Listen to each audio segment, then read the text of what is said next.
하나님 말씀 신약성경 마가복음 14장입니다. 53절 말씀부터 우리 65절까지 있는 말씀입니다. 우리 한 절씩 교독하시고 우리 65절은 함께 읽도록 그렇게 하겠습니다. 그들의 예수를 끌고 대제사장에게로 가니 대제사장들과 장로들과 서기관들이 다 모이더라. 베드로가 예수를 멀찍이 따라 대제사장의 집들 안까지 들어가서 아랫사람들과 함께 앉아 불을 쬐더라. 대제사장들과 온 공회가 예수를 죽이려고 그를 칠 증거를 찾되 얻지 못하니 이는 예수를 쳐서 거짓 증언하는 자가 많으나 그 증언이 서로 일치하지 못함이라. 어떤 사람들이 일어나 예수를 쳐서 거짓 증언하여 이르되 우리가 그의 말을 들으니 손으로 지은 이 성전을 내가 헐고 손으로 짓지 아니한 다른 성전을 사흘 동안에 지으리라 하더라 하되 그 증언도 서로 일치하지 않더라. 대제사장이 가운데 일어서서 예수에게 물어 이르되 너는 아무 대답도 없느냐? 이 사람들이 너를 치는 증거가 어떠하냐 하되 침묵하고 아무 대답도 아니하시거늘 대제사장이 다시 물어 이르되 네가 찬송받을 이의 아들 그리스도냐? 예수께서 이르시되 내가 그 나라 인자가 권능자의 우편에 앉은 것과 하늘 구름을 타고 오는 것을 너희가 보리라 하시니 대제사장이 자기 옷을 찢으며 이르되 우리가 어찌 더 증인을 요구하리요? 그 신성 모독하는 말을 너희가 들었도다. 너희는 어떻게 생각하느냐 하니 그들이 다 예수를 사형에 해당한 자로 정죄하고 어떤 사람은 그에게 침을 뱉으며 그의 얼굴을 가리고 주먹으로 치며 이르되 선지자 노릇을 하라 하고 하인들은 손바닥으로 치더라. 아멘. 오늘은 제 83가입니다. 예수님께서 겟세마네 동산에서 잡으시고 나서 바로 공의 앞에 가셔서 이제 신문 받으시는 그런 내용입니다. 그래서 내용분해를 보시면 7번에 예수님의 순환과 부활의 내용 가운데에 10번째 단락이고요. 공의 앞에서 예수님께서 이제 신문을 받으시고 그 뒤를 이어서 잘 아시는 것처럼 이제 베드로가 예수님을 3번 모른다 이제 부인하고 15장에 넘어가면서 본격적으로 빌라도의 재판과 더불어서 예수님께서 이제 순환 받으시고 십자가에 처형되는 사건으로 이제 연결이 되어지게 됩니다. 내용 분해와 우리 개요 보도록 하겠습니다. 그래서 오늘 예수님께서 잡히신 다음에 오늘 많은 사람들이 이제 등장합니다. 대제사장들, 그 다음에 장로, 서기관들로 이제 구성된 이제 공회라고 되어 있습니다만은 제가 이미 말씀드렸던 것처럼 산헤드린 이제 공회고요.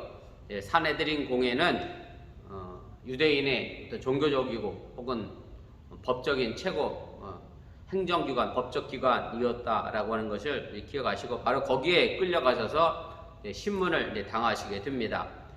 시간적 배경은 이제 밤이었고요. 예수님께서 겟세마네 동산에서 밤에 기도하시다가 잡히셨으니까 당연히 밤이었고, 대제사장, 그 다음에 장로, 서기관, 여러 증인들, 또 하인들, 그래서 예수님까지 더불어서 많은 등장 인물이 나옵니다만은 이 공회에서 신문하는 어찌 보면 이제 주인공이라고 할 수 있나요? 이 전체적인 글을 이끌어가는 사람은 이제 제사장입니다. 왜냐하면 대제사장이 위원장으로서 신문을 했기 때문에 그렇습니다.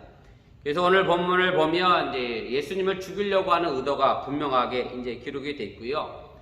그 다음에 예수님께서 하셨던 일이 이제 사형에 해당한다, 죽어 마땅하다라고 하는 이제 판결에 이르는 것이 이제 정점에 이르게 되고, 그래서 이로써 예수님의 죽음이 이제 다가왔음을 우리에게 이제 보여주게 됩니다.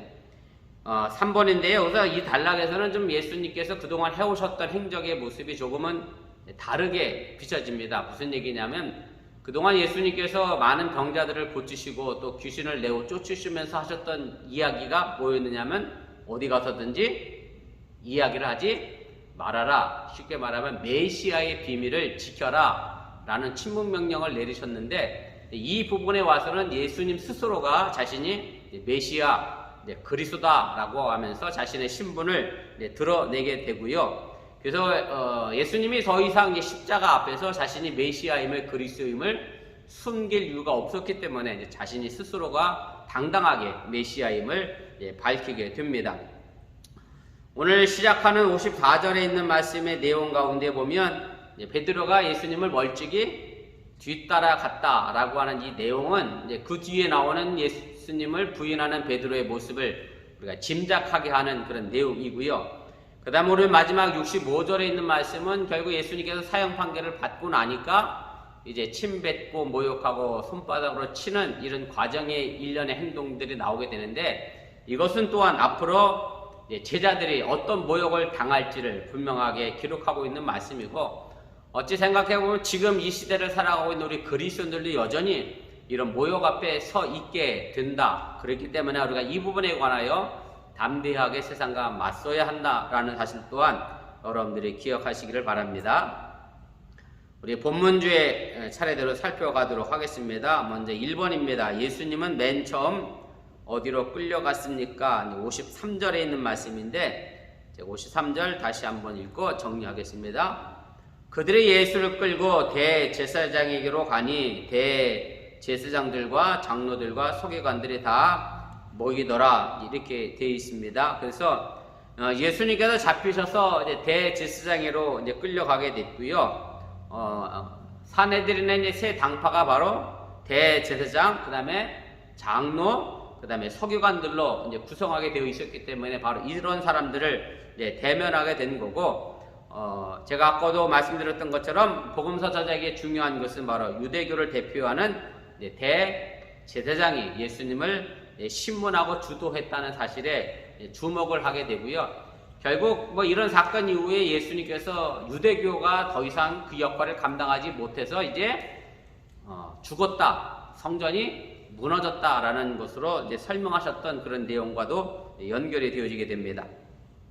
우리 2페이지 넘어가서 제일 윗부분 보도록 하겠습니다. 그래서 마태복음 26장 57절에 보면 이제 이 대제사장의 이름이 이제 등장하게 되죠. 가야바라고 등장하는데, 제가 하단에 각주에 달아드렸는데요. 보시면 예수를 잡은 자들이 그를 끌고 대제사장 가야바에게로 가니 거기 서기관과 장로들이 모여 있더라. 그래서 이제 가야바라고 하는 명칭이 이제 등장하게 되고, 근데 이것이 이제 조금 뭐랄까요, 공식적인 이제 신문이 아닌 것으로 우리가 확인할 수 있는 것은 뭐냐면, 사내들인의 공식적인 어떤 회의 장소, 집회 장소라고 하는 것은 성전 뜰 가운데 있는 돌을 깎아 만든 방이었는데, 근데 지금 예수님은 어디서 신문을 받고 계시냐면 대제사장 가야바의 집에서 신문을 받고 계시기 때문에 공식적인 어떤 신문은 아니었다. 그리고 사실은 지금 밤이잖아요. 그러니까 일과 시간이 모두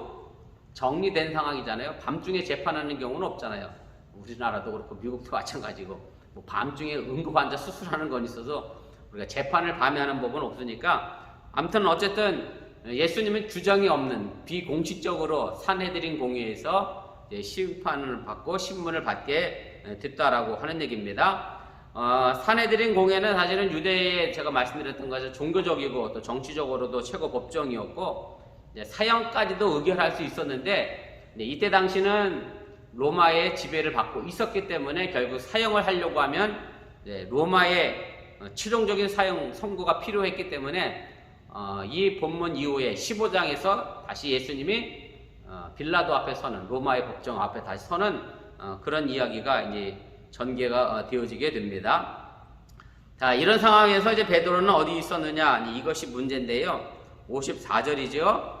베드로가 예수를 멀찍이 따라 대제사장의 집들 안까지 들어가서 아랫사람들과 함께 불을 쬐더라, 이렇게 되어 있습니다. 그래서 베드로는 사실은 예수님이 절대 제가 부인하지 않겠습니다, 제가 죽을지언정 부인하지 않겠습니다라고 얘기했는데, 겟세마네 동산에서 예수님께서 잡히자마자 전부 도망갔죠. 베드로도 뭐 예의 없이 도망을 갔고, 그런데 자기도 글쎄요, 수제자라고 하는 책임 때문에 그랬나, 아니면 뭐 예수님에 대한 어떤 죄책감 때문에 그랬나, 도망가다 말고 다시 돌아서서 예수님을 이제 따라가게 되는데, 이제 문제는 예수님을 따라가는 이 자세가 잘못됐다라고 하는 얘기죠. 어떻게 따라갔느냐면 멀찍이 따라갔다는 게 문제라고 하는 얘기고, 그래서 실제로 예수님을 뭐랄까요, 제자로서 따라간다라기보다는 예수님이 어떻게 되나 구경하는 구경꾼 혹은 뭐 방관자로서 예수님을 따라갔다라고 우리가 생각할 수밖에 없고,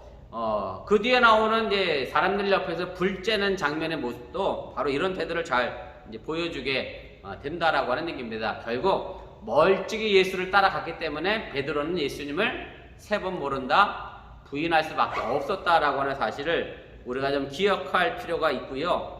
그래서 제가 이제 3번은 제가 여러분들을 스스로 한번 생각해 보라고 제가 답하라 드렸는 내용인데, 나중에 훗날 예수님을 따라가는 우리들의 모습이 과연 어떻게 비춰지고 그려질까? 오늘 베드로처럼 복음서 저자가 예수님을 멀찍이 따라갔다라고 표시하고 상세하는 것은 아닌가라는 부분을 좀 한번 생각해 보시고, 나는 과연 예수님을 멀찍이 따라가는지, 방관자로 따라가는지, 아니면 정말 예수님의 제자로 지금 따라가고 있는지 우리들 스스로가 좀 생각해 보고 또 점검해 보시기를 바랍니다.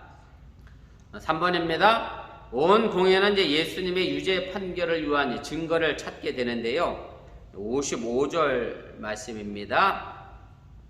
대제사장들과 온 공회가 예수를 죽이려고 그를 칠 증거를 찾되 얻지 못하니, 이렇게 되어 있습니다. 그래서 아무튼 이 온 공회라고 하는 것은 산헤드린 공회 전체를 의미하는 거고, 예수님 당시에 이제 산헤드린 공회 의원들은 총 몇 명이었느냐면 70명으로 구성이 되어져 있었고요. 또 한 명의 대제사장이 있었는데, 이제 의장이죠. 위원장이라고 표현하면 될 거고, 이 사람은 까지 포함해서 이제 71명이 전체가 산헤드린의 이제 공회원이 됩니다. 어쨌든 이들이 이곳에 모인 목적은 뭐냐면, 예수님의 쉽게 말하면 이제 칠 증거라고 표현되어 있습니다만은 예수님을 십자가에 못 박을 증거, 다시 말하면 예수님을 사형시키고자 하는 증거를 찾으려고 했습니다만은 그 증거를 이제 찾지 못했다라고 하는 얘기고, 거기에 나와 있었던 어떤 대제사장, 그 다음에 장로, 서기관들은 본인들 스스로가 뭐랄까요, 증인이 될 수가 없었습니다. 왜냐하면 본인들이 지금 예수님을 판단하고 신문하는 재판관의 위치에 서 있었기 때문에 그들 스스로가 증인이 될 수 없는 그런 상황이었고, 그렇기 때문에 예수님께서 행하셨던 그 일들에 관하여, 또 예수님께서 말씀하셨던 그 행적에 관하여 증인을 찾아서 그 증인을 채택하는 일을 하고 그 증언을 이제 검토해야 했기 때문에 본인들 스스로가 이제 증인은 될 수 없었다라고 하는 얘기입니다.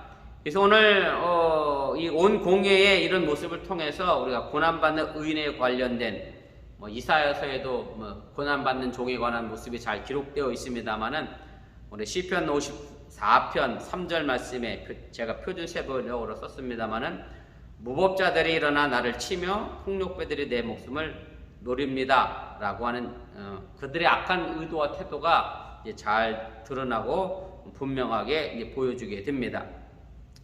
예수님을 향한 거짓 증언들이 이제 많았는데 이제 서로 일치하지가 이제 않았습니다. 이 56절에 있는 말씀인데, 이는 예수를 쳐서 거짓 증언하는 자가 많으나 그 증언이 서로 일치하지 못함이라, 이렇게 되어 있습니다. 그래서 많은 사람들이 와서 예수님에 대한 증언을 했는데 이제 증언이 일치하지 못했다. 이유는 간단하죠. 오늘 본문에도 나와 있는 것처럼 그 증언이 뭐였기 때문에, 거짓 증언이었기 때문에 이제 일치하지 못했다라고 하는 얘기고, 만약에 증인들이 똑같은 상황에서 똑같은 말을 봤으면 일치할 수밖에 없는데, 어쨌든 예수님을 죽이려고 하는 거짓 증언을 하다 보니까 미리 입을 맞추고 오지 않았기에 좀 급했던 모양이죠. 그죠? 산헤드린 공회가 자체가 밤중에 모였으니까 아마 급하게 증인을 채택하다 보니까 이런 거짓 증인들의 입이 서로 맞지 않아야 했다라고 하는 얘기고, 근데 이제 증인들의 말이 서로 맞아야 될 이유가 이제 있었는데, 그것은 뭐냐면 유대교 당시에 어떤 법에 근거해서 이제 그렇습니다.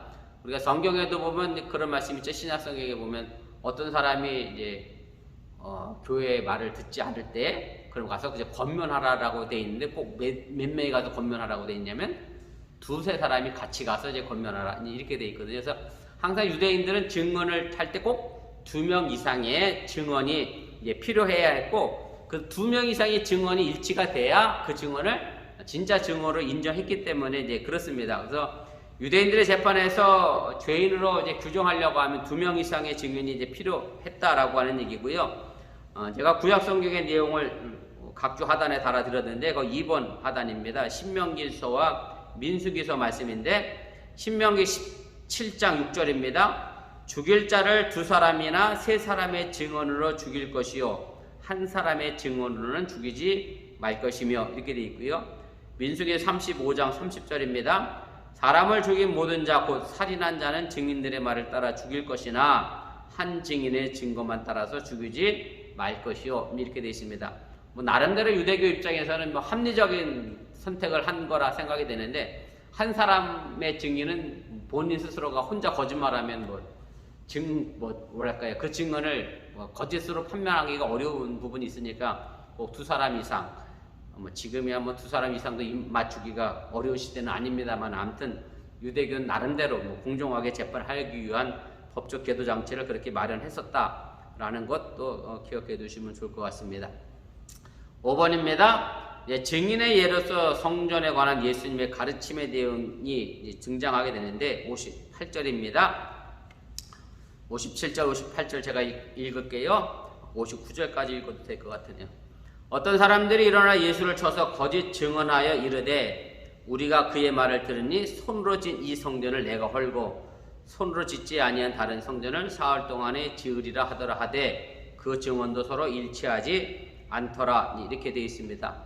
그래서 예수님께서 말씀하셨던 내용을 이제 증인들이 와서 이제 증거를 하게 되는데 손으로 지은 것, 그 다음에 손으로 짓지 않은 대조를 예수님께서 말씀하셨고 사실은 이 부분은 사도행전에서 보면 6장에서 스데반도 똑같은 내용으로 이제 설교를 합니다. 스데반 집사도 예루살렘 성전을 헐면 내가 이것을 사흘 안에 다시 짓겠다 이런 설교를 하게 되다가 결국 그 설교의 내용으로 이제 스데반이 돌에 맞아 죽는 경우가 생기게 되는데 그래서 사실은 예수님께서 이 손으로 지었다라고 하는 이 의미 유대교의 성전이 더 이상 의미가 없음을 말씀하고 있다라고 하는 얘기고 제가 스데반 설교에 관한 말씀을 한번 드려서 얘기했던 것이 있습니다만 손으로 지었다라는 것 자체가 사실은 뭐랄까요 약간 예루살렘 성전을 깎아 내리는 그런 평가고요. 왜냐하면 구약 성경에서 손으로 지은 건 전부 뭐였기 때문에 우상이었기 때문에 사람이 손으로 만든 건 전부 우상이었기 때문에 예루살렘 성전을 손으로 지었다라고 한 얘기는 약간 그런 쪽으로 깎아 내렸기 때문에 결국 그것이 스데반 집사도 돌에 맞아 죽을 수밖에 없는 그런 상황이 된 거고요. 그래서 예수님께서 이 예루살렘 성전을 헐라라고 하는 얘기는 더 이상 예루살렘 성전이 성전으로서의 역할을 하지 못하는 말 그대로 쉬운 말로 얘기하면 이제 썩어 빠진 예루살렘 성전이었기 때문에 그 기능을 못하니 헐어버리라라고 하는 얘기를 한 것이고 그래서 사실은 이 부분에 대하여 사람들이 실제적으로 예수님이 쉽게 말하면 폭탄을 설치해서 헐어버리는 것처럼 생각을 한 거죠. 예수님은 이제 그런 의미의 실제적인 성전 건물을 헐라는 의미는 아니었는데 그걸 제대로 이해하지 못했기 때문에 거짓 증언들이 서로의 증언이 맞지 않은 거고 아마 예수님의 증언에 대하여 예수님께 평소 하셨던 설교 말씀을 제대로 이해했다면 아마 이 증언이 이제 맞았겠죠 서로. 그러나 사람들은 예수님의 말씀하셨던 그 참된 의도를 제대로 이해하지 못했기 때문에 이런 오해를 하게 됐고 결국 이 말씀 속에서도 증언의 일치를 이뤄낼 수 없게 됐다라고 하는 얘기입니다. 우리 2번 가도록 하겠습니다. 사실은 유대인들도 이 예루살렘의 도성이 결국은 무너질 거라고 하는 그런 개념은 가지고 있었습니다. 왜냐하면 새 예루살렘이 다시 세워질 것이다 라는 사실로 그것을 생각했는데 그런데 이제 유대인들은 옛날 건물이 그냥 허물어지고 새로운 건물이 세워지는 거로 생각했지 예수님처럼 예루살렘 성전을 막 뒤집고 엎고 깨끗하게 정리하고 심판하는 개념의 옛 성전을 허물어지는 것으로 이해하지 않고 있었기 때문에 예수님의 생각과 유대인들의 생각이 이제 서로 달랐음을 다시 한번 기억하시면 되겠습니다. 3번입니다. 제가 58절에 있는 말씀 이미 설명드렸죠. 손으로 지은 것은 성전은 좀 열등한 것으로 나타내는 그런 말이고 사도행전 7장 48절 49절에 있는 말씀은 이제 스데반이 설교한 내용인데 예수님께서 하나님이 솔로몬이 지은 성전 안에 계시지 않는다라고 하는 개념의 설교를 하여요. 왜냐하면 하나님은 온 세상 만물을 창조하신 분에게 성전 안에 갇혀 있는 분이 아니다라는 취지로 이제 설교를 하게 되고, 쉽게 말하면 이 피조 세계 전체가 하나님의 집인데 왜 예루살렘 성전 안에 하나님을 이제 가두느냐 라고 하는 이제 스데반 설교가 거기에 등장하게 됩니다. 그래서 손으로 짓지 않은 이제 성전은 손으로 지은 성전에 비해서 월등한 가치를 지니고 있는데, 사실 스데반 집사가 설교했던 이 내용의 궁극적인 목적은 뭐냐면 초대교회가 가지고 있던 생각과도 마찬가지입니다. 초대교회는 사실 이제 뭐와 차별을 둬야 되느냐면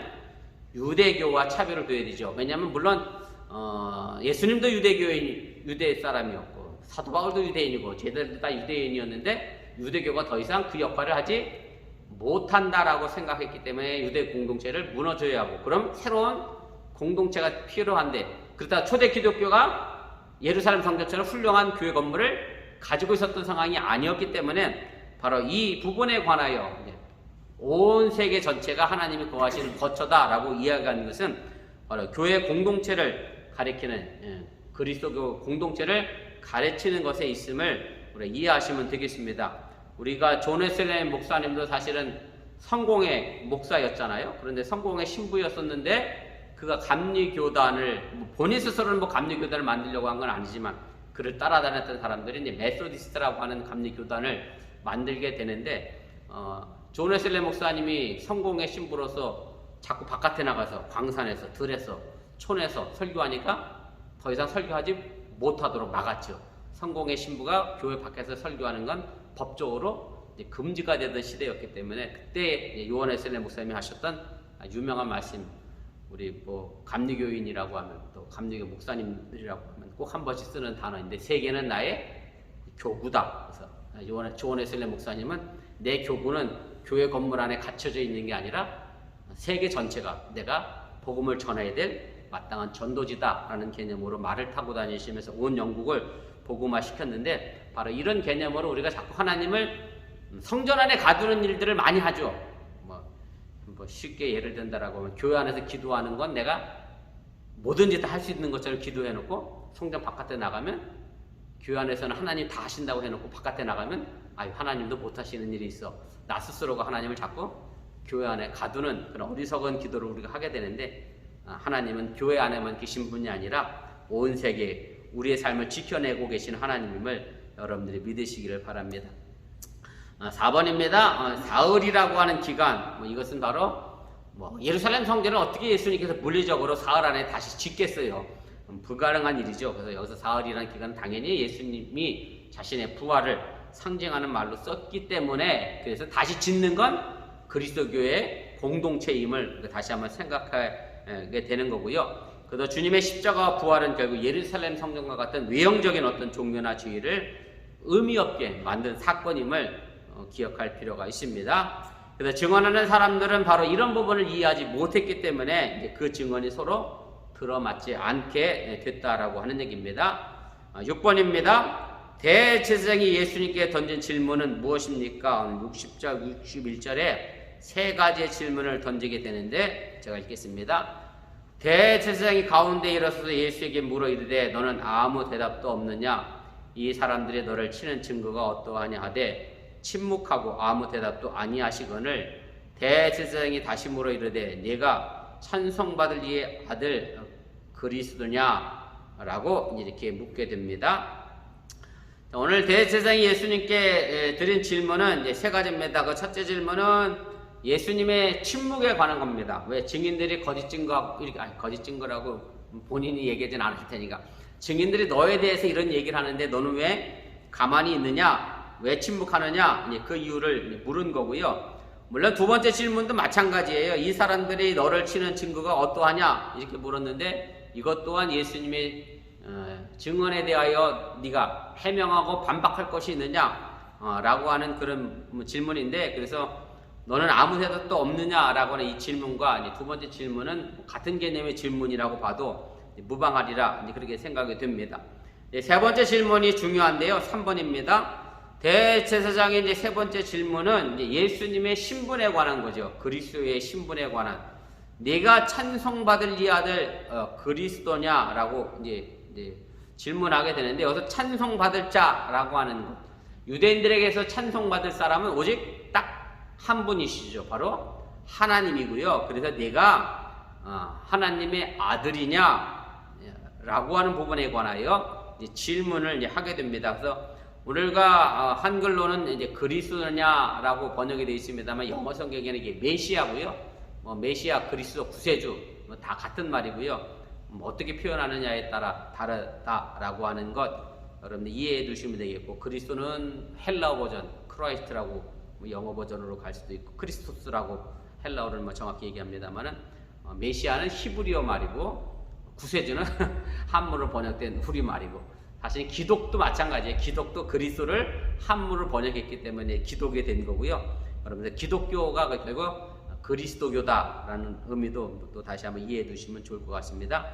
어쨌든 메시아를 하나님의 아들로 보는 견해는 당시 유대교에는 좀 생소한 것이었고, 자신들이 사실은 메시아가 올 거라고, 메시아를 기대하고 구세주가 올 거라고 기대했지만 그분이 하나님의 아들이라고 하는 개념을 갖고 있지 않았다라고 하는 얘기예요. 그런데 예수님은 하나님의 아들로서 메시아 그리스도를 이야기하고 있다라고 하는 얘기입니다. 그래서 이것은 예수님의 비유 가운데서도 이미 많이 자신을 하나님의 아들로 이제 나타내셨고요. 대제사장은 증인들의 증언하는 말과 예수님의 가르침을 근거해서 아마 질문했을 것이고, 결국 초대교회는 예수님의 이 대답을 통해서 우리의 뭐가 되느냐면 신앙의 고백의 이제 근거가 된다라고 하는 얘기입니다. 사실은 이 부분도 뭐죠? 베드로가 고백했던 주는 그리스도 살아계신 하나님의 아들이라고 하는 얘기, 또 요한복음에 가면 마르다가 고백했던 신앙의 고백 이야기, 결국 다 이것들이 같은 초대교회 공동체에게 이어지는 똑같은 신앙의 고백이게 되고, 예수님 스스로가 만드신 이 고백하신 내용이 우리에게서 이어져 나가야 될 신앙의 고백임을 기억하시기를 바랍니다. 우리 4페이지 제 꼭대기로 가도록 하겠습니다. 5번입니다. 그래서 예수님께서는 이미 자신을 이제 죽이기로 작정한 재판에서 굳이 거기에 대해서 기다 아니다라고 말씀하시지 않았고, 그렇게 해봐야 이미 예수님은 십자가에서 죽을 것임을 알았기 때문에 형식적인 재판 절차에 대하여 아무 대답하실 필요가 없었기 때문에 이제 잠잠하셨다라고 하는 얘기고, 그렇지만 내가 하나님의 아들 그리스도냐라고 하는, 신성받을 자의 아들 그리스도냐라고 하는 질문에 대해서는 내가 그니다라고 얘기하면서 자신이 하나님의 아들 메시아 그리스도임을 분명하게 밝히셨다라고 하는 얘기입니다. 결국 예수님의 이런 당당한 고백이 입으로 고백으로 인하여 초대교회도 이런 고백 때문에 많은 사람들이 순교를 당했는데, 어찌 생각해보면 참 이게 역설적이죠. 예수님을 죽이려고 했던 사람들은 거짓 증인을 통해서 예수님이 죽일 증거를 찾았는데, 예수님은 본인 스스로가 자기 입으로 고백함으로 대제사장들과 장로들과 서기관들에게 사형의 근거를 제공한 것과 같은 그런 상황이 됐는데, 아무튼 예수님은 자신에 대하여 이렇게 당당하게 십자가를 앞에 두고도 당당하게 자신의 신앙에 대한 고백을 했다는 것을 우리가 기억하면서, 우리가 어떤 상황이든지 간에 이 사회 속에서 내가 예수를 믿는 그리스도인이다, 예수를 따라가는 사람이다 라고 하는 당당한 신앙 고백 또한 우리에게 있어야 함을 꼭 기억하시기를 바랍니다. 예수님의 답변을 들었는데 대제사장의 반응과 할 말이 무엇인가? 오늘 63절 64절 말씀입니다. 대제사장이 자기 옷을 찢으며 이르되 우리가 어찌 더 증인을 요구하리요? 그 신성모독하는 말을 너희가 들어도다. 너희는 어떻게 생각하느냐 하니 그들이 다 예수를 사형에 해당한 자로 정죄하고 이렇게 말씀하고 있습니다. 그래서 예수님께서 메시아임을 인정하고 시인하자, 이것이 이제 신성모독으로 간주했고, 대제사장은 이제 자기 옷을 찢게 됩니다. 구약 성경에도 신성모독에 관하여 말을 듣는 사람들이 자기 옷을 찢게 되고, 특별히 재판관이 거짓 증언에 대해서 또 하나님에 대해서 신성모독한 일들을 하게 되면 자기 옷을 찢음으로 해서 그거에 진짜 신성모독이었다라는 것을 반증하는 것으로 그런 행동을 하게 됩니다. 의례적인 행동이었다라고 하는 얘기고요. 제가 각주 4번에 열왕기하 19장에 히스기야 왕이 옷을 찢은 얘기를 기록해 놨습니다만 참고로 보시기를 바랍니다. 그래서 제가 아까도 말씀드렸던 것처럼 예수님의 이 대담한 시인은 결국 산헤드린 공회에게 예수님을 사형 판결에 이르도록 하는 결정적인 도움을 주게 됐고요. 결과적으로 그래서 모든 사람들과 함께 예수님에게 이제 신성을 모독한 죄, 다시 말하면 하나님을 모독한 죄로 적용시켜서 예수님을 사형시키게 됐다라고 하는 얘기입니다. 여기가 신성 모독한 말을 너희가 들었다라고 되어 있습니다만, 예전 성경에는 여기 뭐라고 되어 있느냐면, 기억하시는지 모르겠습니다만 참남하도다 이렇게 되어 있어요. 성경에 보면 이제 참남하도다라는 말이 가끔 등장하거든요. 참남하도다라고 하는 말 뜻 자체도 다시 바꾸면 그게 신성모독죄의 의미와도 같은 의미입니다. 여러분 구약 성경에서도 참남하다라는 단어를 보면 이게 신성모독의 죄다라고 이해하시면 틀리지 않습니다. 3번입니다. 대제사장의 주장에 따른 이제 산헤드린 의원들도 모두가 예수님이 저가 이제 사형에 해당된다고 이제 선언했고요.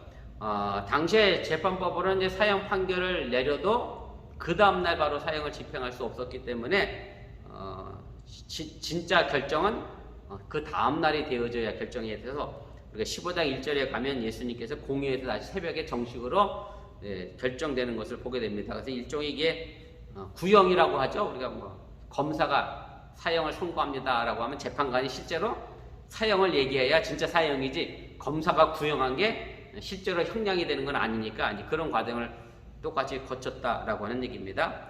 이제 8번입니다.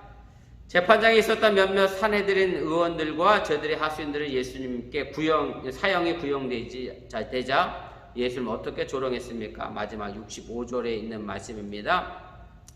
어떤 사람은 그에게 침을 뱉으며 그의 얼굴을 가리고 주먹으로 치며 이르되 선지자 노릇을 하라고 하인들은 손바닥으로 치더라 이렇게 말씀합니다. 뭐 침을 뱉는다는 행위는 동서양을 막론하고 복음을 막론하고 다 경멸하는 태도인 건 분명하고요. 그래서 어떤 사람은 얼굴을 가리고 주먹으로 치면서 선지자 노릇하다라고 했는데, 여기서 선지자 노릇하라는 얘기는 뭐 맞춰보라는 뜻이죠. 누가 때렸는지 네가 한번 맞춰봐라, 뭐 이런 의미로 이야기하는 것으로 우리가 이해하시면 될 거고요. 그래서 하인들도 계속해서 이제 손바닥으로 쳤다라고 되어 있는데, 이사야서 50장에 보면 고난받는 종, 다시 말하면 이사야 선지자가 예언했던 하나님의 종이 고난받을 수밖에 없다. 그리고 예수 그리스도에 관련된 예언의 말씀의 내용이 그대로 묘사를 됩니다. 제가 읽겠습니다. 각주 하단 5번에 되어 있습니다. 나를 때리는 자들에게 내 등을 맡기며 나의 수염을 뽑는 자들에게 나의 뺨을 맡기며 모욕과 침뱉음을 당하여도 내 얼굴을 가리지 아니하였느니라. 그래서 고난받는 종의 모습이 그대로 기록이 되어 있고요. 그래서 아무튼 예수님께서는 자신이 누구인지 당당하게 밝힘으로 해서 예수를 따라가는 우리 그리스도인들이 어떤 태도를 가져야 할 것인가를 분명하게 보여줬고, 또 신문을 받으시면서 제가 아까 서론에도 말씀드린 것처럼 이런 조롱과 모욕을 당한 것은 제자들도 똑같이 그런 상황에 직면하게 될 것이라고 하는 얘기고, 그리고 더 나아가서 지금 이 시대를 살아가는 우리에게도 당면할 문제이기 때문에, 그래서 우리가 이 부분에 대해서 단단하게 각오를 가지고 세상을 헤쳐나가야 한다는 사실 또한 잊지 마시기를 바랍니다.